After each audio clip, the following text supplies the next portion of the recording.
La pluie martelait le pare-brise comme des coups de poignard, et mon père, ce fantôme en costume 3 pièces trempé, me fixait avec des yeux qui n'avaient plus rien d'humain. Tu n'es plus ma fille, Élise. Pas après ce que tu as fait à ta mère.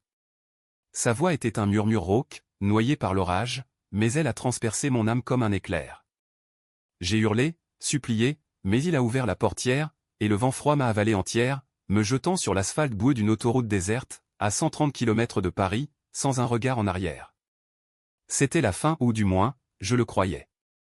La mort n'est pas venue tout de suite, elle s'est insinuée, goutte à goutte, dans les jours qui ont suivi, jusqu'à ce que je me noie dans la Seine, les poumons emplis d'eau et de regrets, trahis par le sang même qui coulait dans mes veines. Et puis, le miracle ou la malédiction. J'ai ouvert les yeux dans le noir, le cœur battant la chamade, mais ce n'était pas l'hôpital ou le néant. C'était ma chambre d'adolescente, à Montmartre, avec l'odeur familière de lavande fanée et le tic-tac de l'horloge qui marquait minuit. Mon corps était jeune, intact, sans les cicatrices des nuits à la rue, sans le froid qui m'avait rongé jusqu'aux os.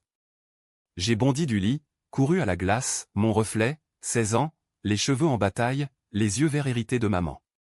Mais dans ses yeux, il y avait une lueur nouvelle, une flamme vorace. J'étais revenu. 30 ans en arrière, juste avant que tout ne bascule. Avant que papa ne rencontre Isabelle, la vipère aux lèvres carmin et au sourire qui cachait des crocs. Paris, 1995. La ville des Lumières, mais pour moi, elle avait toujours été un labyrinthe d'ombre. Mon père, Henri Duval, était un avocat renommé, un pilier du barreau, avec ses discours enflammés sur la justice au tribunal de la République. Maman, Claire, était sa muse, une peintre bohème qui exposait dans les galeries de Saint-Germain-des-Prés. Ils formaient ce couple parfait que les magazines People enviaient, lui, le rock, elle, la flamme. Mais sous la surface, c'était un volcan prêt à entrer en éruption. J'avais 16 ans quand les fissures sont apparues.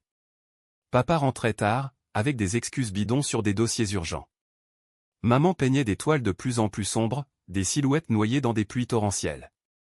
Et moi, Élise, l'unique fille, je faisais semblant de ne rien voir, enfoui dans mes livres de Balzac et mes rêves d'évasion. Le jour de mon anniversaire, tout a éclaté. J'ai surpris papa dans son bureau, les rideaux tirés, penché sur le téléphone. Isabelle, mon amour, Claire ne se doute de rien. Bientôt, on sera libre. Son ton était doux, complice, comme s'il parlait à une amante de roman. Isabelle Laurent, 28 ans, assistante juridique ambitieuse, avec ses tailleurs cintrés et son parfum de jasmin qui envahissait les couloirs du cabinet. Elle n'était pas juste une liaison, elle était un plan. J'ai entendu le reste plus tard, dans les enregistrements que j'ai volés sur son ordinateur, des cassettes audio où elle murmurait « Henri, ta fille est un obstacle. Elle te lie à Claire. Élimine-la, et on aura tout. Élimine-la. Pas tuer, bien sûr. Juste. La mettre à l'écart. Comme un meuble encombrant. » Maman a découvert la trahison une semaine après. Elle est entrée dans la cuisine, un dossier de photos à la main, papa et Isabelle, enlacés sur la côte d'Azur, riant sous le soleil de Cannes. « Henri, comment as-tu pu » a-t-elle crié, la voix brisée comme du cristal. Il n'a pas nié. Pire, il a contre-attaqué. « Tu es folle, Claire. Tes crises, tes toiles morbides, tu ruines ma carrière. » Isabelle me comprend. La dispute a duré des heures, des assiettes brisées, des accusations qui volaient comme des éclats de verre. J'ai essayé de m'interposer, de défendre maman, mais papa m'a giflé. La première et la dernière fois. Reste en dehors de ça, Élise. Tu ne sais rien de la vie. Ce soir-là, maman a avalé les pilules. Une poignée entière, avec une bouteille de Bordeaux. Je l'ai trouvée le matin, pâle comme une statue de marbre, un sourire figé sur les lèvres, une lettre froissée dans la main, « Ma chérie, pardonne-moi. Ton père a volé mon âme. Vis pour nous deux. » J'ai hurlé jusqu'à ce que les voisins appellent la police. Papa est arrivé, les yeux rougis, mais je voyais clair à travers les larmes, du soulagement. Isabelle était déjà là, en coulisses, à organiser les funérailles discrètes, à murmurer à son oreille, « C'est un accident, Henri. Le destin. Maintenant, on peut avancer. » Les mois suivants ont été un cauchemar éveillé. Papa m'a élevé comme une étrangère, me confinant dans un pensionnat à la campagne, à 130 km de Paris. Pour ton bien, Élise. Tu as besoin de structure après. L'incident. Structure? C'était une prison. Les lettres que j'envoyais restaient sans réponse, les visites promises n'arrivaient jamais. Isabelle avait pris les rênes, elle gérait le foyer, cuisinait des dîners romantiques, et peu à peu, effaçait maman de la maison. J'ai appris, par des ragots filtrés via une amie de la famille, qu'il s'était marié en catimini, à Las Vegas, pour éviter le scandale. Élise est trop jeune pour comprendre, disait-il. Comprendre quoi? Que mon père avait troqué sa famille contre une ambitieuse qui le manipulait comme une marionnette? La nuit où il m'a abandonné, c'était le point de non-retour. Il m'avait fait venir sous prétexte d'une réconciliation. La voiture filait sur la 10, sous un déluge biblique. « Papa, pourquoi tu me ramènes si loin ?» ai-je demandé, le cœur gonflé d'espoir. Il a garé sur le bas-côté, près d'un bois sombre. « Parce que c'est ici que ça finit, Élise. Tu as empoisonné ta mère avec tes mensonges. Elle t'a choisi, elle, pas moi. » Mensonge? J'avais défendu maman jusqu'au bout. Mais dans sa tête tordue par Isabelle, j'étais la coupable. Il m'a poussé dehors, le moteur déjà ronronnant. J'ai couru derrière, glissant dans la boue, criant son nom. Les phares ont disparu dans la nuit, me laissant seul avec la pluie qui me fouettait le visage. J'ai marché des heures, des jours. Les camions passaient sans s'arrêter, les villages étaient hostiles. Faim, froid, peur. Un soir, près d'Orléans, un homme m'a ramassé, un routier aux mains baladeuses. J'ai lutté, mais il m'a traîné dans un motel sordide. Là, j'ai été brisé, corps et esprit. Et quand la police m'a trouvé, vagissante dans un fossé, il était trop tard. J'ai fui à Paris, mendiante, prostituée par nécessité. Isabelle avait tout, la maison, le cabinet, même mon nom effacé des papiers. Papa? Il avait perdu contact, disait-il aux amis. Perdu contact. Comme si j'étais un numéro de téléphone égaré. Ma mort est venue un an plus tard, dans la Seine. J'ai sauté du pont des Arts, les cadenas d'amour moqueur flottant en dessous. L'eau était glacée, bienvenue. Mais au lieu du noir, j'ai revécu tout, la gifle, la lettre de maman, le regard froid d'Isabelle lors d'une rare visite au pensionnat, où elle m'avait glissé, « Ton père mérite mieux que toi. » Et maintenant, je suis de retour. À 16 ans, dans ma chambre. La vengeance coule dans mes veines comme un poison délicieux. Je me suis levé, et enfilé un manteau. Il était 2 heures du matin. Le téléphone fixe sonnait dans le couloir, papa, rentrant tard, appelant pour dire qu'il ne reviendrait pas ce soir. J'ai décroché, ma voix d'adolescente tremblante masquant la fureur d'une femme de 46 ans. Papa? C'est moi. Silence. Puis, Élise. Qu'est-ce que tu fais debout? J'ai souri dans le vide. J'attends ta trahison. Et cette fois, je vais la savourer. Les jours suivants, j'ai joué mon rôle. La fille modèle, studieuse, effacée. Mais intérieurement, je cartographiais le terrain. Isabelle apparaissait déjà dans les conversations, une nouvelle assistante au bureau, si compétente, disait papa, les yeux pétillants. Je fouillais ses tiroirs la nuit, lisant ses lettres d'amour codées, notant les rendez-vous à l'hôtel de la place Vendôme.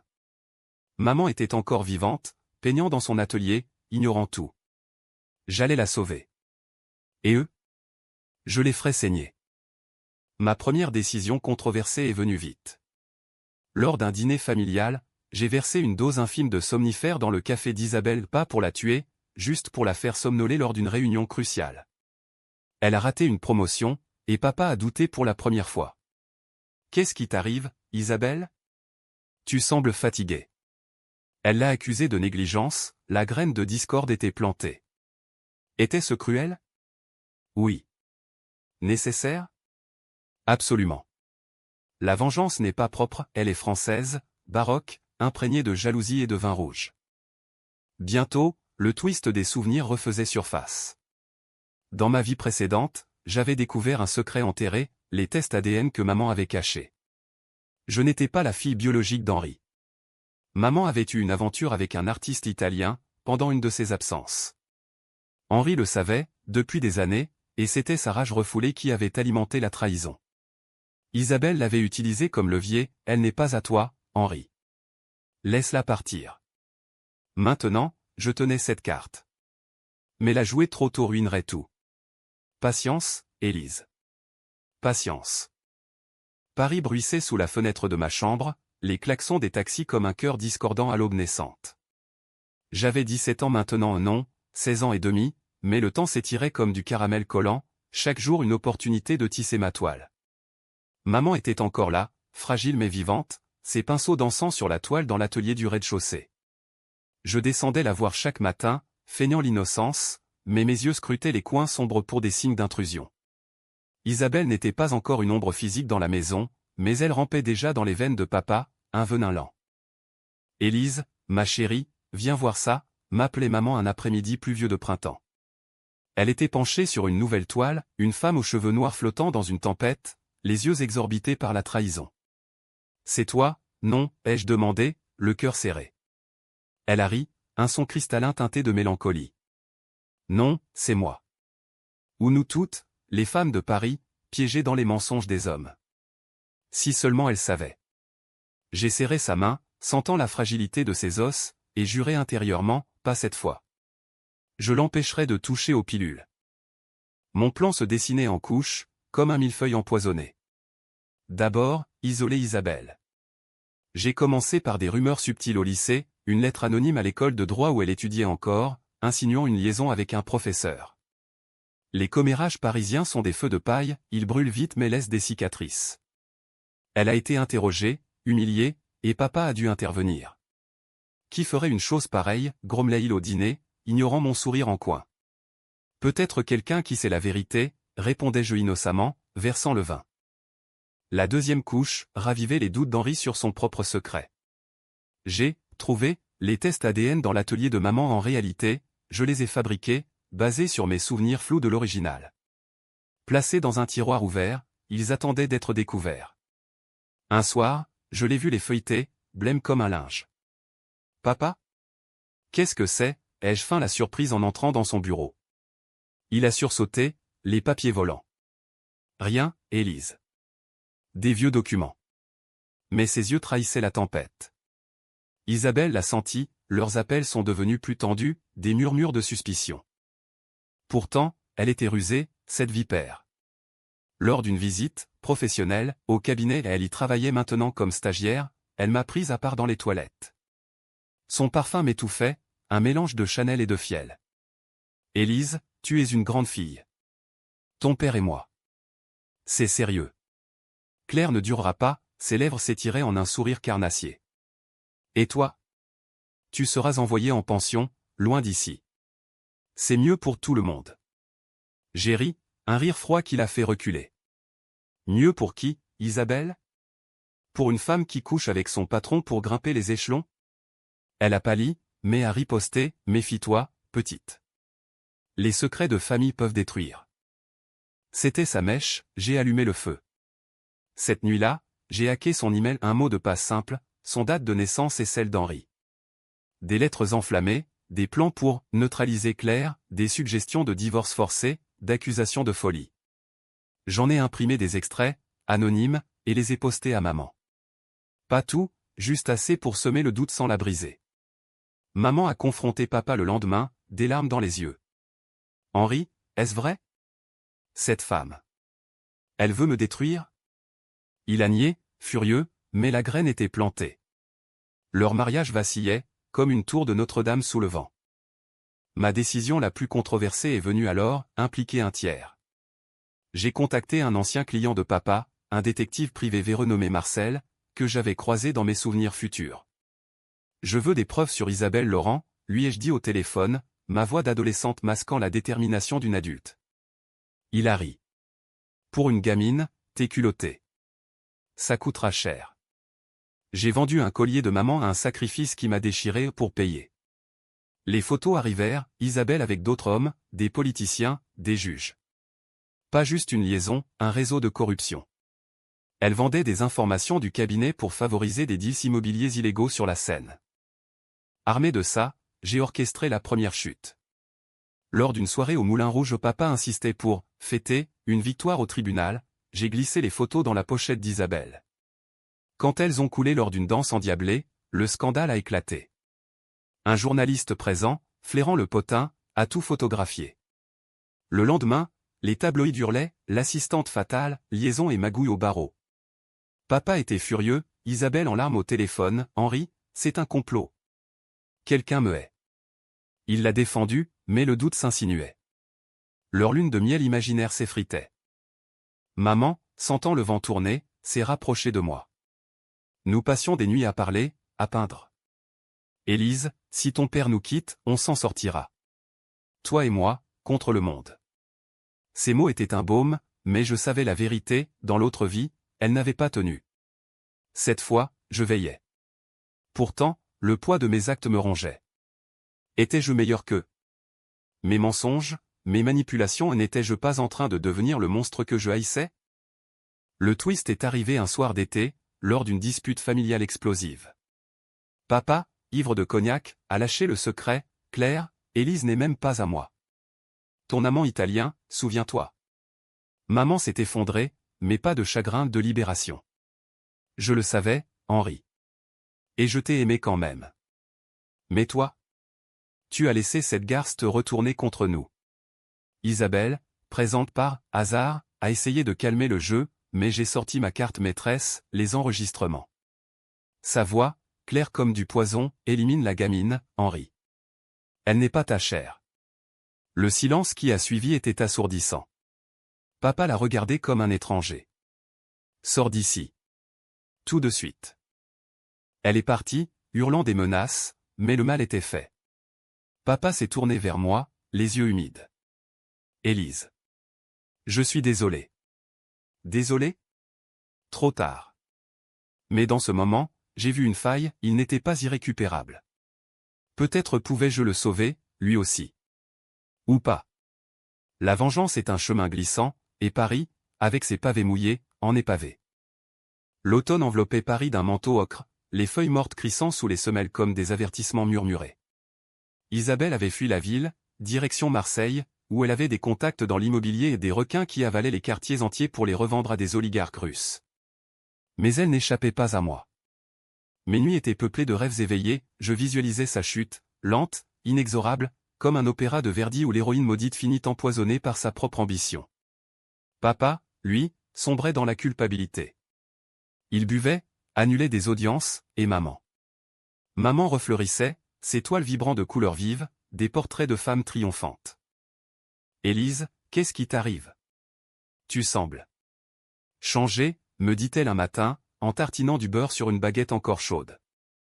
J'ai haussé les épaules, mordant dans le pain croustillant. Juste la vie, maman. Elle m'apprend à être forte. Forte? J'étais une tempête en bouteille, prête à déchaîner les éléments. Mon détective Marcel m'envoyait des rapports hebdomadaires, Isabelle s'était accoquinée avec un promoteur véreux, un certain Raoul, qui blanchissait de l'argent via des chantiers fantômes à la Villette. Elle gravissait les échelons, mais ses fondations étaient pourries. J'ai décidé de frapper là. Ma prochaine décision controversée, infiltrer son monde. À 17 ans, j'ai falsifié des papiers, un talent appris dans les bas-fonds de ma vie précédente pour décrocher un stage d'été dans une agence immobilière liée à Raoul. Paris est un village, les connexions coulent comme le vin au bistrot. J'ai teigné mes cheveux en blond, adopté un accent du Sud, et me suis présenté comme Sophie Moreau, une étudiante ambitieuse. Isabelle ne m'a pas reconnu lors de notre première rencontre, dans un café bondé du Marais. Bienvenue, Sophie. Ici, on récompense la loyauté, m'a-t-elle dit, ses yeux verts si semblables aux miens scrutant mon CV. Loyauté? J'en ai ri intérieurement. Les semaines suivantes furent un balai de duplicité.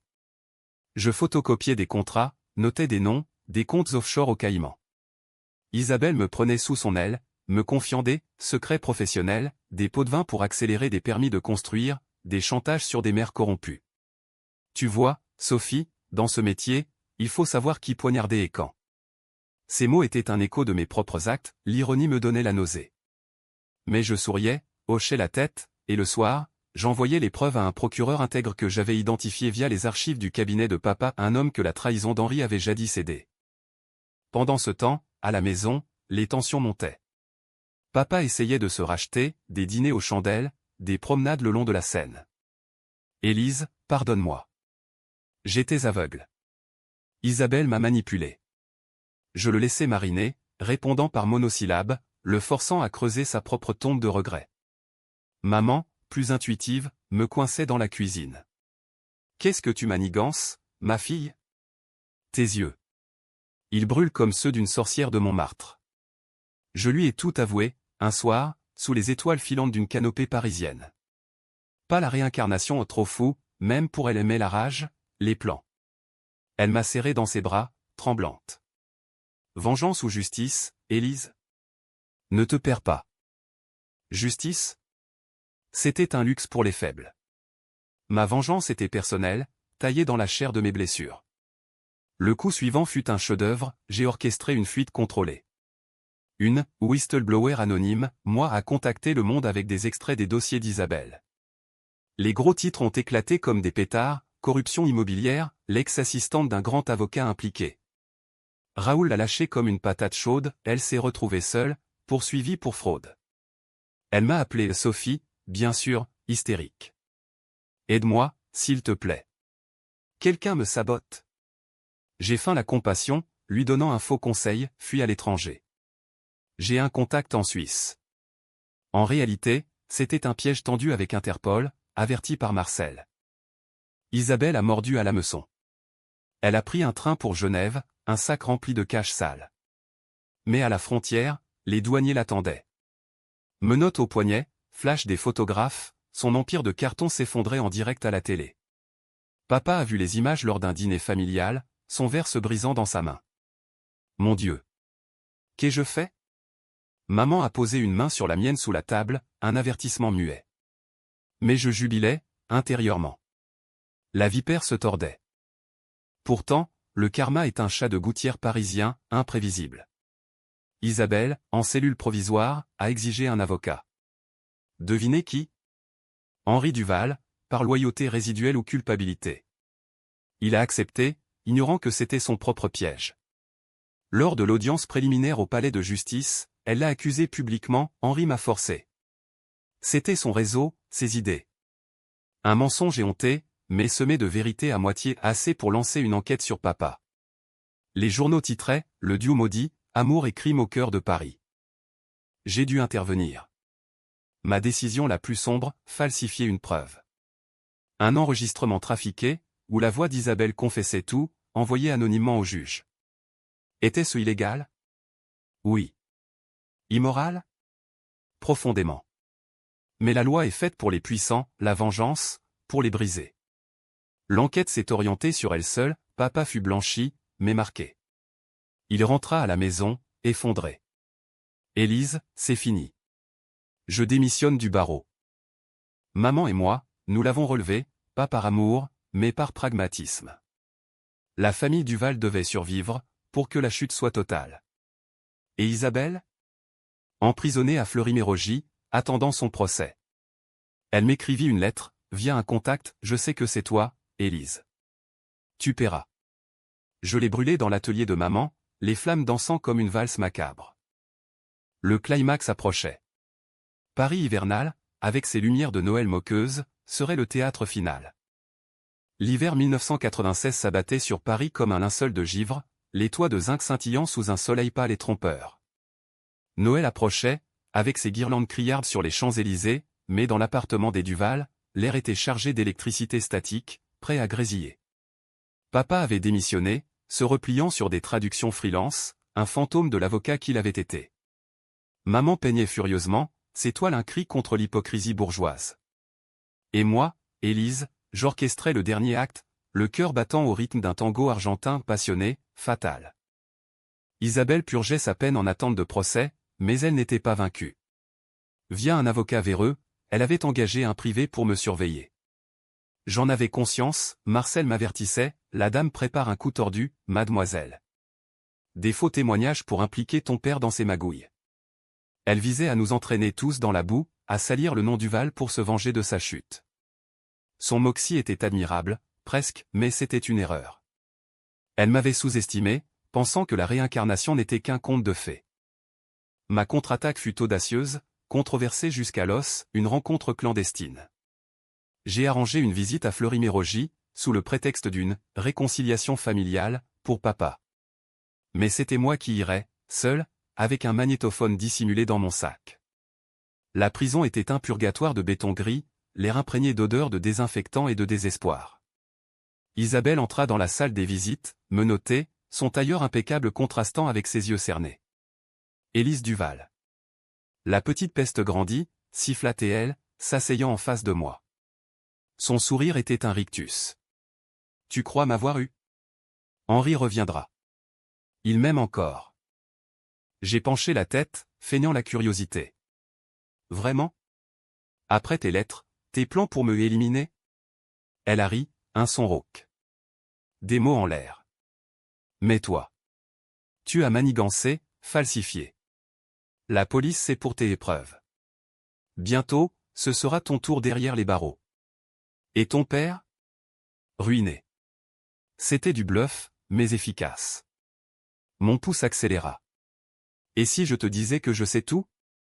Ton enfance misérable à Lyon, ton père alcoolique qui te battait, ta mère qui t'a abandonné pour un amant. C'est pour ça que tu es les familles, hein? Tu les détruis pour te sentir puissante.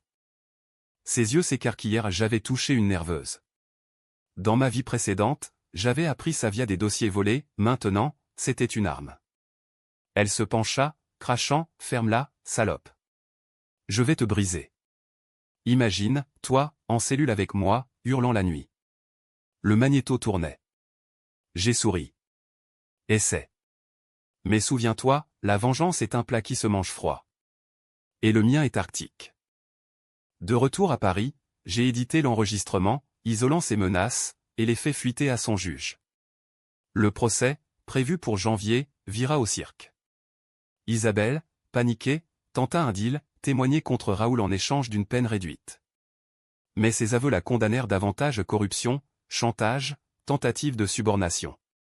Le juge, un vieil hibou à la robe impeccable, la condamna à 10 ans ferme. 10 ans. Elle hurla en sortant de la salle, me repérant dans le public, Duval. Tu paieras de ta chair. Papa assista à l'audience, brisé. Ce soir-là, il nous convoqua, maman et moi, dans le salon aux lumières tamisées. Une bouteille de Châteauneuf-du-Pape ouverte, ses mains tremblantes. J'ai tout gâché. Claire, Élise. Je mérite la prison avec elle. Maman, stoïque, posa une main sur son épaule. Peut-être. Mais Élise? Ils se tournèrent vers moi, attendant un verdict. J'aurais pu le détruire, révéler ses complicités passées, le pousser au suicide comme dans mes rêves sombres. Au lieu, j'ai choisi la pitié cruelle. Papa, vis avec ça. Chaque matin, souviens-toi de la pluie sur l'autoroute. Et ne t'approche plus d'une femme ambitieuse. Mais le vrai climax survint 2 nuits plus tard. Un appel anonyme: Élise, c'est Raoul. Isabelle veut te voir. Une dernière chance de paix. Minuit, Pont-Neuf. Viens seul. Piège évident, mais irrésistible. Je pris un taxi, le cœur en feu, un couteau de cuisine dissimulé dans ma botte, une folie, je le sais, mais la tension exigeait du drame. Le Pont-Neuf, enveloppé de brume, les statues de Henri IV veillant comme des juges muets. Elle était là, emmitouflée dans un manteau noir, un garde du corps à Raoul lui-même en ombre derrière. Tu as gagné, Élise, dit-elle, la voix chevrotante. Pas de menottes, elle avait été libérée sous caution pour raison médicale. Mensonge. Mais je veux que tu saches pourquoi. Ton père. Il était faible. Comme le mien. Je l'ai aimé, vraiment, au début. Puis j'ai vu l'opportunité. Ses yeux brillaient de larmes vraies. Et toi? La parfaite petite fille. Tu m'as volé ma vie. Je m'approchai, le vent fouettant nos cheveux. Ta vie? Tu as volé la mienne. La mort de maman, l'abandon. Tout pour ton ambition. Raoul bougea, je sentis le danger. Assez de blabla, grogna-t-il, sortant un pistolet. Isabelle paie ses dettes, mais toi, tu crèves ici. Le temps ralentit. J'ai sorti le couteau, un éclat d'argent dans la nuit. Lutte chaotique, coups, cris, le métal contre la chair. Raoul me plaqua contre le parapet, son souffle aigre. Petite conne. Mais Isabelle hésita un instant de doute. Elle cria, non. Pas comme ça. Distraction fatale. J'enfonçai la lame dans son flanc, un geste primal, sanglant. Il s'effondra, gargouillant. Isabelle hurla, se jetant sur moi. Griffes, morsure, une furie de chat. Meurtrière. Mais la police, alertée par mon appel discret à Marcel, surgit des ombres. Sirène hurlante, menottes cliquetantes. Isabelle fut reprise, Raoul, agonisant, emmené en ambulance. Moi? Témoins oculaires et des touristes attardés confirmèrent l'autodéfense. La fille s'est battue pour sa vie, dirent-ils. Papa et maman apprirent par la radio du matin. Ils vinrent me chercher à l'hôpital, où on me soignait des écorchures. Papa pleurait, pour la première fois sincèrement. Ma fille. Qu'as-tu fait? J'ai souri, faible. Ce que tu n'as pas pu. Le printemps 1997 éclosait à Paris comme une résurrection païenne, les cerisiers du Luxembourg en fleurs contrastant avec les cicatrices encore vives de l'hiver. Raoul avait succombé à ses blessures, son empire immobilier s'effondrait sous les enquêtes fédérées, entraînant une dizaine de complices dans la tourmente. Isabelle, accusée de complicité de meurtre, vit sa peine alourdie à perpétuité. Elle écrivit une dernière lettre depuis sa cellule, « Tu m'as tué, Élise. Mais souviens-toi, le sang appelle le sang. » Je la lus à voix haute à maman, qui secoua la tête. Brûle-la. Evie. Papa changea du tout au tout. Il fonda un cabinet pro bono, défendant les femmes battues et les enfants abandonnés et une pénitence publique, gravée dans les colonnes du Figaro. Pour Élise, disait-il lors des interviews, les yeux rougis. Maman exposa ses toiles à Beaubourg, un triomphe, Les ombres trahies, une série où les héroïnes renaissaient des cendres, plus fortes, plus sauvages. Et moi? J'entrais à la Sorbonne, en droit pénal, ironie du sort. Mes professeurs me voyaient comme une prodige, ils ignoraient que mes notes étaient forgées dans le feu de Devis. Mais la twist finale, le coup de poignard dans le dos du destin, vint 1 an plus tard. Lors d'une fouille de routine à la prison, on trouva un journal d'Isabelle et des pages noircies de rage, confessant non seulement ses crimes, mais un secret plus sombre, elle était enceinte d'Henri, au moment de sa chute. Un enfant, avorté en secret par peur du scandale. Il m'a forcé à le faire, écrivait-elle. Comme il a forcé Claire à taire ton origine. Nous sommes tous des monstres, Duval. Papa lut le journal, livré par la police comme pièce à conviction. Il s'effondra dans le salon, un homme brisé en 1000 éclats. Un autre enfant. Perdu par ma faute. Maman, pragmatique, le gifla à la première violence de sa vie. Et le nôtre? Élise, que tu as presque abandonné sous la pluie. Réveille-toi, Henri. Il pleura des jours, puis se suicida. Une overdose de somnifères, dans la baignoire, l'eau rougit comme une toile de maman. Sa lettre, pardonnez-moi. La justice que j'ai prêchée m'échappe. Pour Claire, Élise, et l'ombre de cet enfant. Le scandale éclata, le avocat repenti se donne la mort après révélation choc. Les tabloïds se délectèrent, mais pour nous, c'était une libération amère. Maman et moi, nous vendîmes la maison de Montmartre, partîmes pour la Provence. Là, sous les oliviers argentés, elle peignit son chef-d'œuvre final, Renaissance sous la pluie, une femme moi émergeant d'un déluge, les poings levés, les yeux flamboyants. Était-ce un happy end? Non. La vengeance m'avait guéri, mais à quel prix? Papa mort, Isabelle pourrissant, maman vieillie avant l'âge. Pourtant, en marchant le long des champs de lavande, je sentais la paix. Paris était loin, ses trahisons enfouies comme des racines pourries. J'avais vécu 2 vies, l'une brisée, l'autre forgée dans la fureur. Et si le destin me renvoyait en arrière une 3e fois?